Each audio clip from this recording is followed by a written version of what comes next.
Welcome to round 2 Lone Star Drift event prep, where Patrick and I are trying to prep the S14. Patrick, are you having fun yet? Oh, I'm always having fun. Yeah. Patrick's car is on the trailer. It has a diff that's blown out. He needs to fix that. There's Patrick's ass.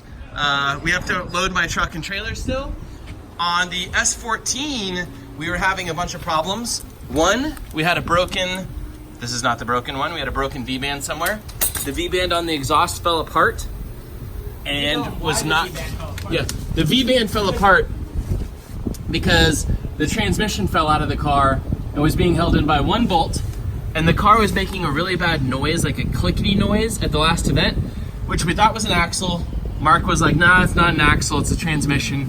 The transmissions are really expensive, so I was like, oh God, that's awful.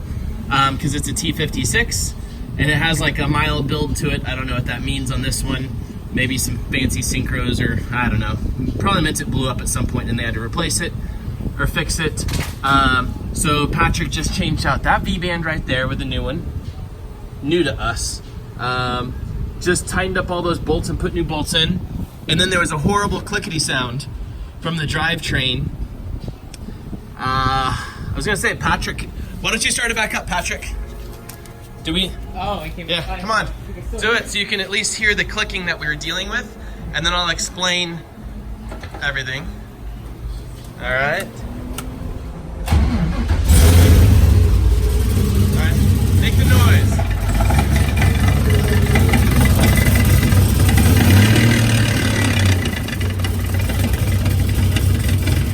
All right, I think they get the point.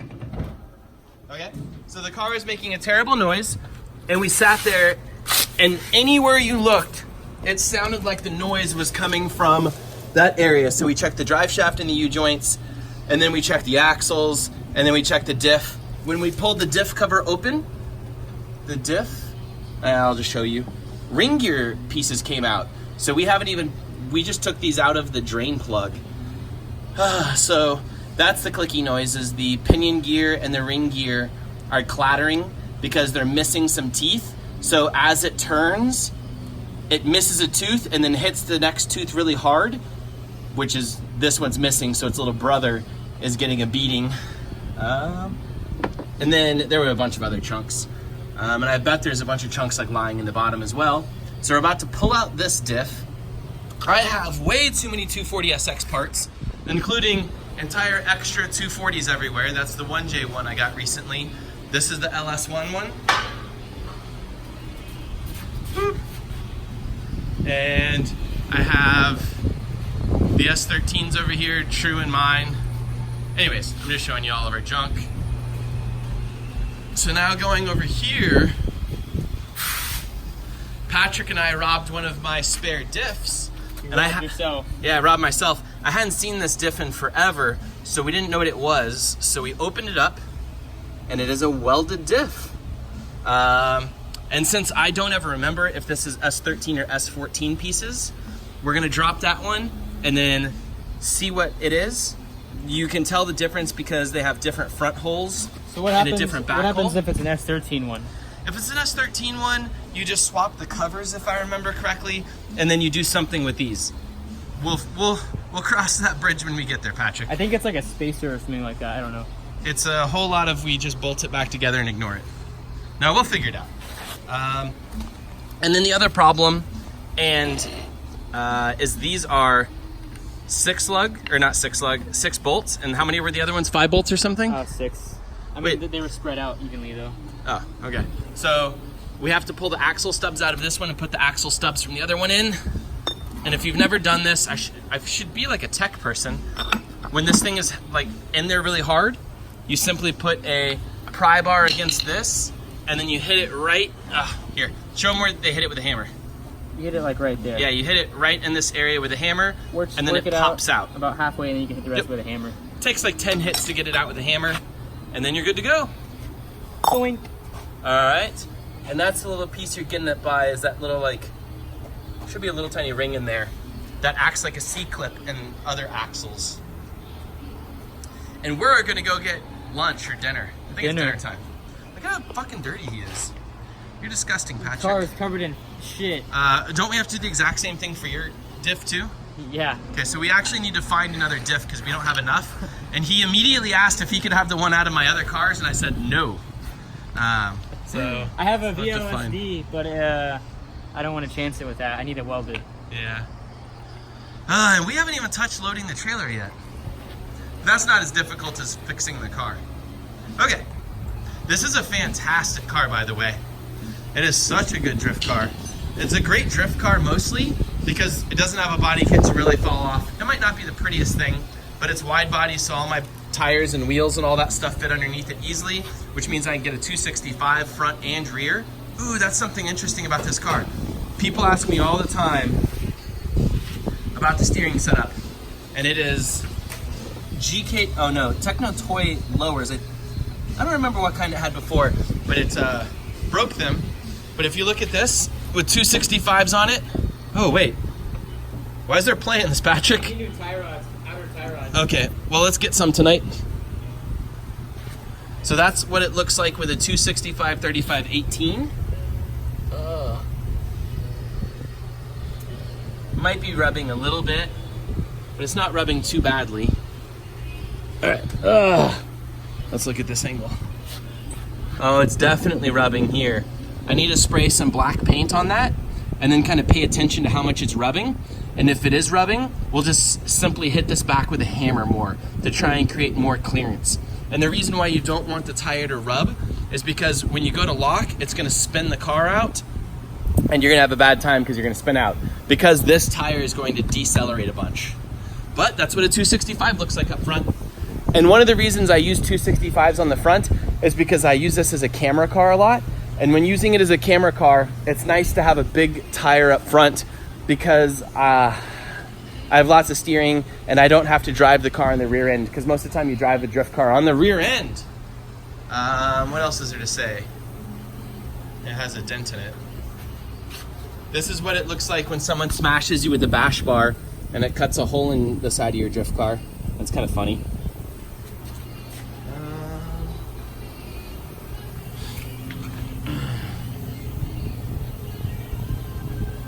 So we're gonna have to put new outer tie rods on it. Luckily those are cheap. I need to get boots too. I don't have boots on this thing. Some little things that we had to do recently. The only things that really happened to the car is this catch can opened up on the bottom and just had to put that back together.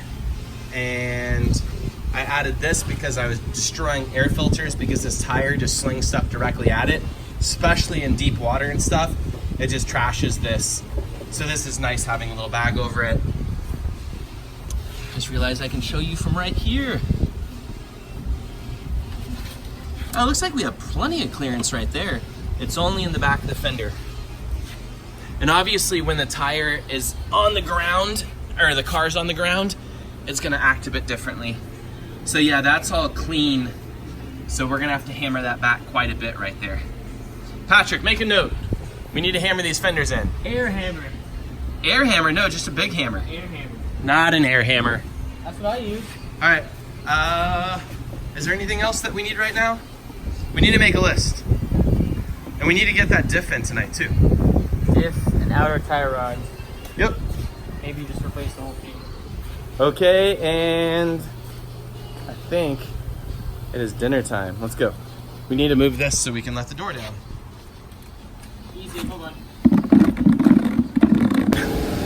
Something else to note is I'm gonna build a little tiny GoPro mount on top of this so I can get closer to cars because I have been putting on the hood, but this hood's really floppy, so I can't use my normal GoPro mount like this. Sorry about the compressor. To do my chase cam stuff.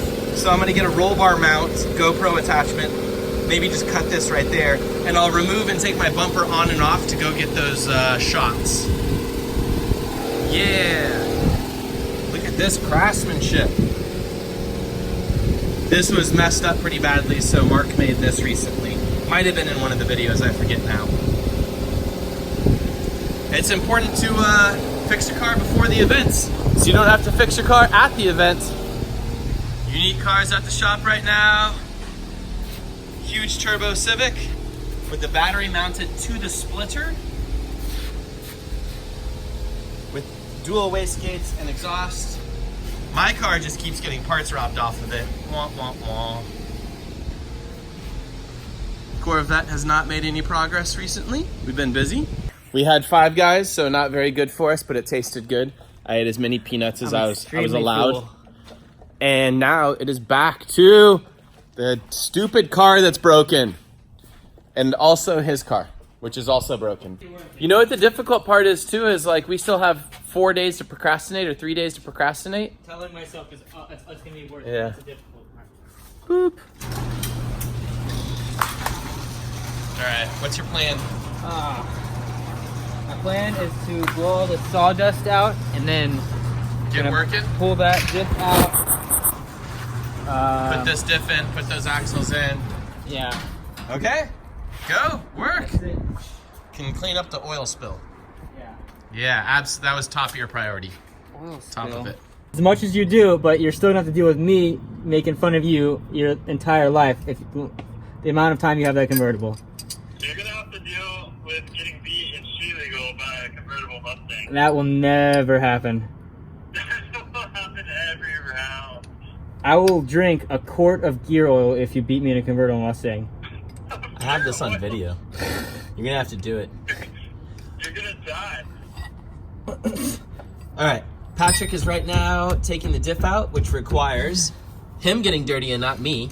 So he's got to take the axle bolts out to disconnect the axle stubs from the axles themselves, pull those apart with a pry bar to separate them, and then he has to take out 2 diff mounts up front, 1, 2, and then there's 2 on the back.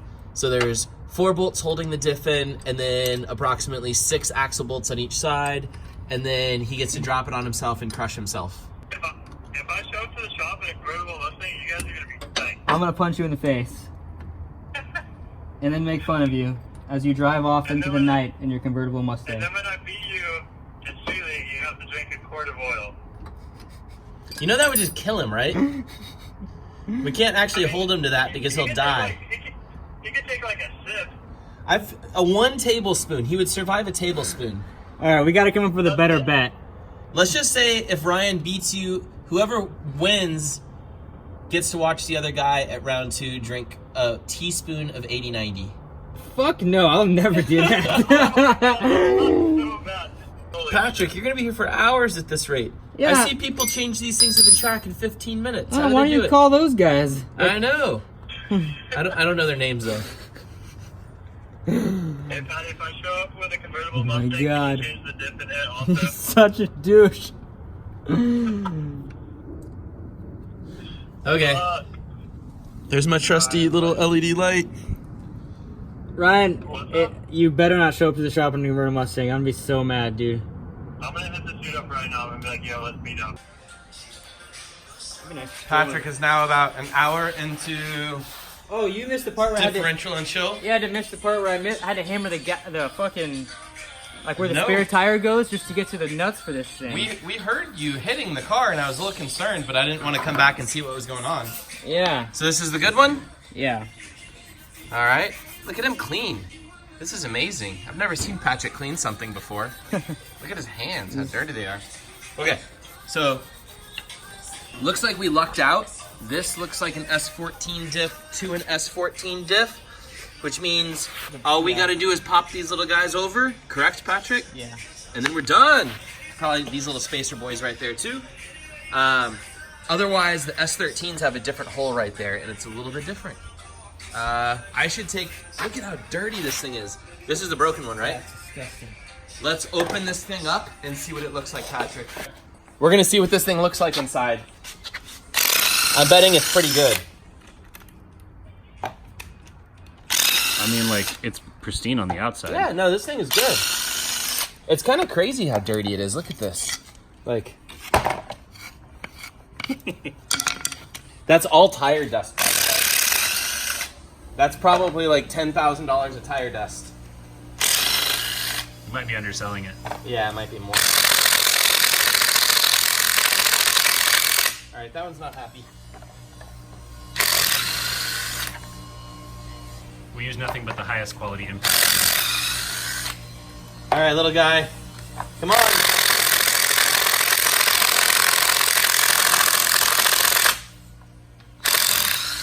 Oh, I came. I was gonna that go was get the weird. tool. All right. Woo. All right. I know there's a problem. Let's find it.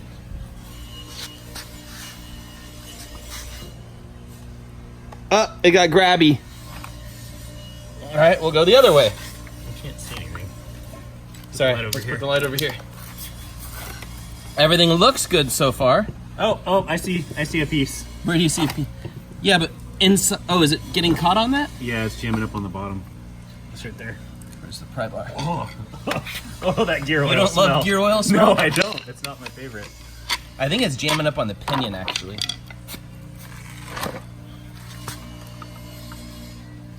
Sure trying. Ah, come on. Wow, look at that. Holy cow. That's a piece of gear or something that got caught in there. Is it only pinion gears that got sheared off? I can't tell what's going on here. Yeah, something's You're gonna have broken. to pull it out to see. I guess that is all because the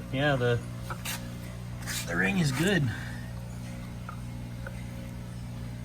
Ah, You gonna unzip the thing out and see? Oh, I mean it's like mostly good. It's kind of torn out, but well, it's missing entire pieces somewhere. It looks fine. put it back in. Why'd you pull it out? It's definitely broken though. Ah! This thing is fast. This is the Ricky. Jesus. It's like we unplugged this vacuum reference. Yeah, Jesus Christ. I am very fast. I'm very fast.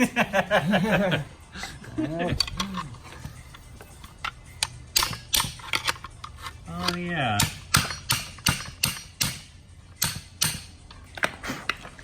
Won't come out. Need a bigger hammer. It's coming. Yeah, it is. All right, let's see what it looks like inside.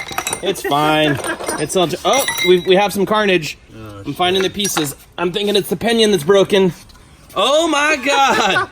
This isn't near as bad as like Holy. Yep. Jason's or a Keegan situation, but it's not good. Can you see it in there? Yeah. Okay. Well, now we're upside down. So we sheared. I can turn it for you however you You want. literally can't. I literally can't turn it.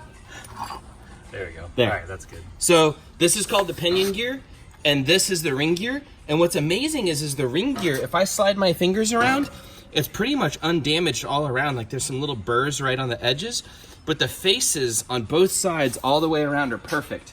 And I probably could have just cut myself. But it tore this up. So what we heard was that clicking was when the thing was turning, it would like slide for a second on this and then catch the next piece. And what it was doing is after the first one breaks, it then hits the next one with a ton of impact and breaks that one, and just it's going to continue shearing them all. And that's those big chunks we found. We could try. Do you want to weld this back on? Get JB weld it back together. Yeah. I think that one goes right there. No, maybe not. That definitely does not go right I don't know where it goes. So anyways, this one's junk. We could save the case, but because these are so cheap and because they're kind of difficult to set up ring gears and pinions in vehicles, you would spend hundreds of dollars putting this back together with new bearings and everything else. But drifters are super cheap, so we're just gonna throw this one in that I probably got for 60 bucks or something like that, or 50 bucks, and roll it again. Typically on a diff, we're not breaking them because of horsepower or whatever else. We think that we broke this one because the transmission was falling out because of the bolts for the mount were really loose, which was causing like tension on the. yeah, it was just a bunch of impact and stuff on the thing. Pretty much So- the transmission was resting on the exhaust, and like the drive shaft is. Wait, is that not it? Is that Yeah. how that works? Tech tip for 240SX people, there's two different types of axle stubs. They're interchangeable in the diff, so you can pull them in and out. Oh, that's what he was banging on. No, he was Oh. banging on the vehicle. Yeah, so I have these. What are these? These Why are are yours? S14s or something. Oh, okay. Yeah, they're just different. So all you have to do is make them match. So if your axles match this or that, you've got to have the correct one. So since we're swapping these diffs, the diffs had different axle stubs in them. So all we did was we pulled these axle stubs from this axle, just banged them in. It's super easy. And I showed you how to pull them out. And then all this just goes in the garbage, basically. We could save these, but like we'll just lose them in the shop and never know where they are. And you'll never break these probably. I have seen them break internally, and then just like one wheel spins super easy and the car acts really, really weird. But typically you don't ever break these. You shear, like you screw up the CVs on the axle, or in a very odd case, you'll break the axle bar, but really rarely do you break these things. So you don't really have to like have a set of these sitting around. What did you get, Patrick? That's too big of a package for you. A care package. Of what? Big metal spinny things. Wheels? Are you changing your wheel look for this year? Nope. Or is it the exact same wheel? Let's see. Exact same wheel. Exact same wheel. Oh. Some freshies. Did you break your other ones? You're just getting more. Just getting more. You're just baller? I've bent a couple. Just baller? We'll go with that. For the first time, I may be baller. Wow. That's rad. Congratulations. Guess what though? You need to go put those cones in the back of my truck. There's a beautiful thing about the internet. Once you get some type of social media distribution, Lone Star Drift is up to like 60,000 Instagram and like something like that for YouTube. I make a post and look at this. Diffs appear. I bought 3 diffs today. One's getting delivered tomorrow, one's delivered to the event, and one is in the back of my car. I went over to a shop that had some, oh no, I should have filmed it. They had a Unimog and a bunch of really cool Land Cruisers. And they had a diff there because they had a bunch of 240SX stuff too. Yoga mats. So I got this for Patrick because he needs one. Patrick is trying to hold up his wheel by himself. This you wouldn't be able to do with heavy wheels when you're this small. This guy's tiny. Look at me look down on him. He's trying to do a picture. Is that how people get that look? I don't know. Are you sure you don't want to hold it for you? I don't know. Let's see how it looks. Let's see how heavy this wheel is. It's pretty heavy. It's ORPF 1. Nah, that's not that heavy. I can hold it. Ugh. If you could do that with a tire on it, I would be impressed. Yeah, I don't think that's happening. Yeah, I don't think either of us can. Did Ryan end up buying his Mustang last night? I hope not. God, I hope not. I got 4 wheels. I abandoned Patrick last night and had him finish the S14. The S14 is now waiting for me. It's super dirty, waiting to be, I guess I still have to make that GoPro mount set up, and then waiting to go in the trailer. Put it! Patrick's excited because he gets to drive my car. But wait, stop for a second. He has to sit on top of cushions. You can't really see it because he can't see over the dash.